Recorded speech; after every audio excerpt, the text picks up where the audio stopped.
검찰이 울산시장 선거 개입 의혹 사건과 관련해서 임종석 전 대통령 비서실장과 조국 전 민정수석을 재수합니다. 검찰 결정에 법원 1심 선고에서 핵심 관련자들에게 실형이 선고된 것이 작용한 것으로 보입니다. 당사자들은 강하게 반발했습니다. 김지수 기자입니다. 울산시장 선거 개입 의혹 사건과 관련해 임종석 전 대통령 비서실장과 조국 전 청와대 민정수석에 대한 검찰 수사가 다시 시작됩니다.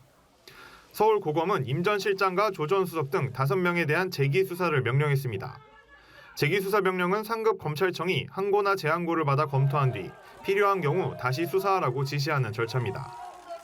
서울고검은 기존 수사, 공판 기록과 최근 법원 판결 등을 검토한 결과 추가 수사가 필요한 것으로 판단했다고 설명했습니다. 울산시장 선거 사건은 2018년 지방선거를 앞두고 문재인 정부 청와대가 송철호 당시 민주당 후보의 당선을 돕기 위해 개입했다는 의혹입니다.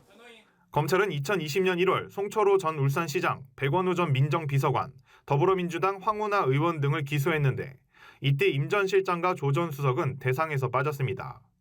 그 이듬해 4월까지 추가 수사가 진행됐고 두 사람에 대해선 결국 증거 불충분을 이유로 불기소 처분했습니다. 다만 불기소 이유서에 범행에 가담했다는 강한 의심이 드는 건 사실이란 대목을 남겼습니다.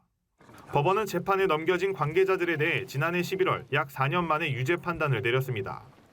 1심 재판부는 주요 혐의였던 수사 청탁을 통한 선거 개입에 대해선 유죄로 보고 송 전 시장과 황 의원에 대해 징역 3년을 선고했습니다. 재기수사 결정에는 핵심 관련자들에 대한 실형 선고가 작용한 것으로 풀이됩니다. 조국 전 수석은 의도가 무엇인지 짐작이 간다며 지긋지긋하지만 검찰이 부르면 언제든 가겠다고 자신의 SNS에 올렸고 임 전 실장은 명백한 정치 탄압이란 입장입니다. 연합뉴스TV 김지수입니다.